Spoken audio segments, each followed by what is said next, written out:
Dear viewers, welcome to Tell It As It Is TV. We'll be bringing you ancient and modern true life stories with graphic images. Please note that characters and time environs are fictional. When he reached his family home, the night was still. The dim glow from the living room lights peered through the windows, casting long shadows across the compound. Mama Tunde was sitting on the couch, her wrapper loosely tied around her waist, flipping through the pages of an old hymn book. Tunde stood in the doorway for a moment, watching her. She looked so normal, so motherly. There was no way she could be part of something so dark, he thought. But the words were already at the tip of his tongue, daring him to speak them aloud. Taking a deep breath, Tunde began to chant. He said the words slowly at first, like a child singing a song under his breath. They felt strange in his mouth, almost as if the chant had a life of its own. Mama Tunde froze. The hymn book slipped from her hands and thudded on the floor. Tunde continued, his voice steady and deliberate, though his heart raced with every word. Suddenly, Mama Tunde let a low growl, a sound so primal it sent chills down Tunde's spine. She sprang from the couch, her eyes blazing with fury and fear. "Stop that nonsense," she roared, rushing towards him as the wrapper loosed from her waist. "Where did you learn those words?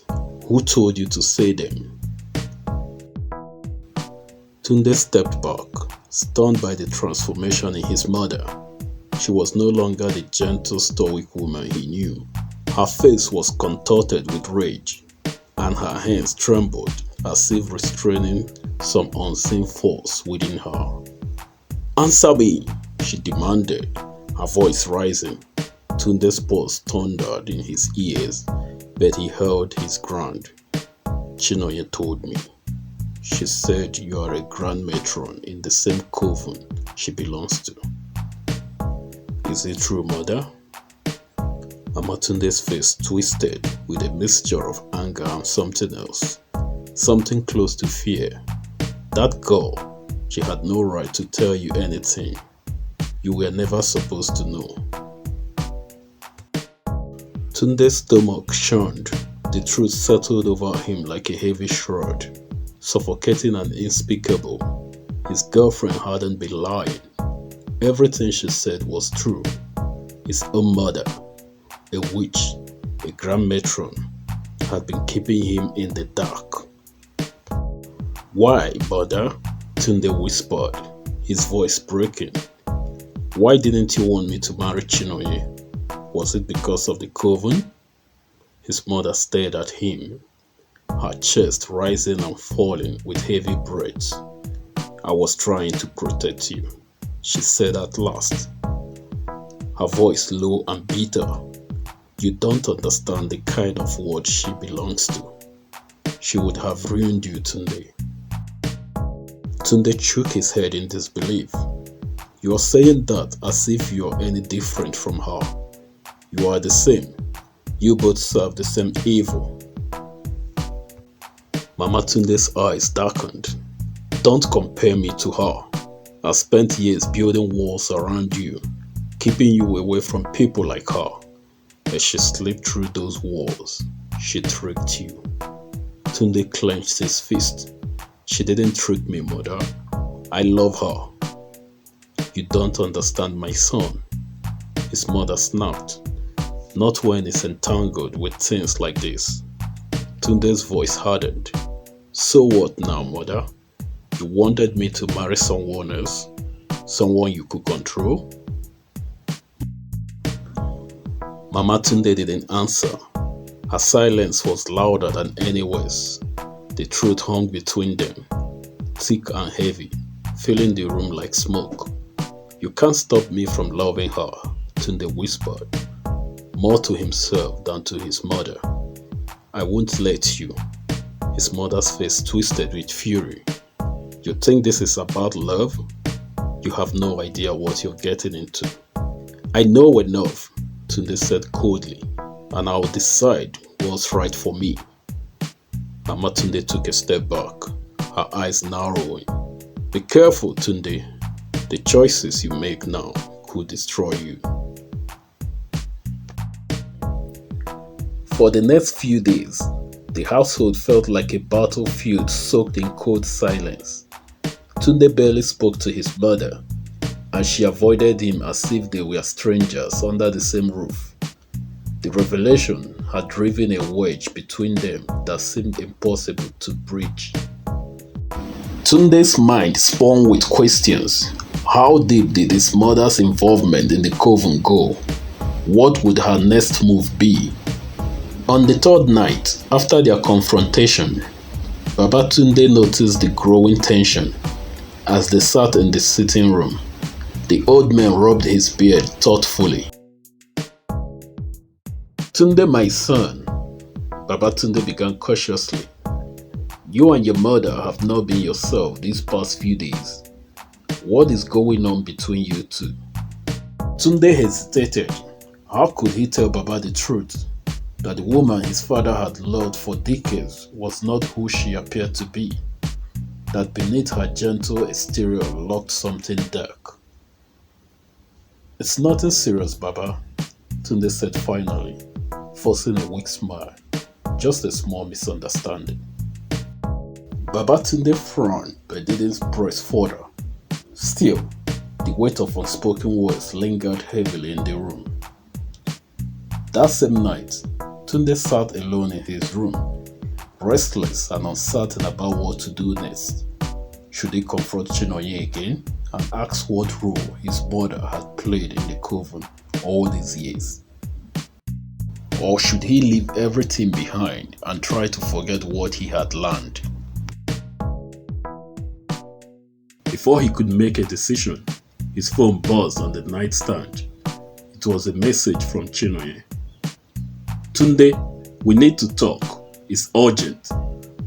Tunde stared at the message for a moment, his pulse quickening. Something about the text felt off. Urgent, desperate.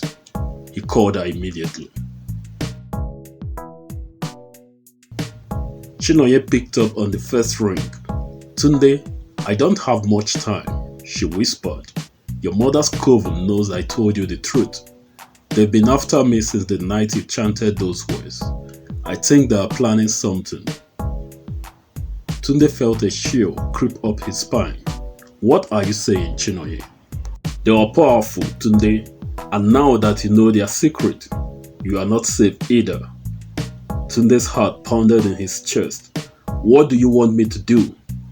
Meet me tomorrow, Chinonye said urgently. We need to live together. Get far away from them. Please, Tunde. There was a long silence before Tunde answered, his voice steady, despite the fear clawing at him. I'll come. The following morning, as Tunde prepared to leave, Mama Tunde appeared at his door, her expression grave. I know where you're going, she said quietly. Tunde froze, his hand tightening around the car keys in his pocket. What are you talking about, Mama? You think running away with that girl will solve anything? She asked, her voice laced with bitterness. You have no idea what you're getting involved in. Tunde's jaw clenched. I love her, Mama. Nothing you say will change that. Mama Tunde stepped closer, her gaze sharp and cold. If you walk out that door, Tunde, you are choosing her over ours. And once you enter that world, there is no coming back. Tunde's heart hammered in his chest, but he held his ground. I won't live in fear, Mama. Not of you, not of the coven. For a moment, something flickered in his mother's eyes. Pain, regret, or perhaps fear. But it vanished as quickly as it came. Then may the gods help you, my son, she whispered. Because once you've chosen, you will be on your own. Tunde didn't look back as he left the house and drove to the meeting place where Chinonye was waiting. They embraced briefly, but the fear in his eyes was unmistakable. "They will come for us," she whispered. "We need to leave now." Without hesitation, Tunde started the car and they sped off into the unknown. The road ahead, dark and uncertain, but one thing was clear: whatever lay ahead, they would face it together. Behind them, in the shadows, unseen forces began to stare. Amatunde and the Kovu were not finished yet. The chase had only just begun. That is all the information we've gathered so far as of the time of making this video. Our team are following the story closely. Once we have any further information, we will continue from part 3. Moral of the story so far. The story underscores that true love and courage can break cycles of secrecy and control, challenging darkness and empowering each generation to forge its own path. Please do well to subscribe to our channel. Share your thoughts in the comments section. Like and share.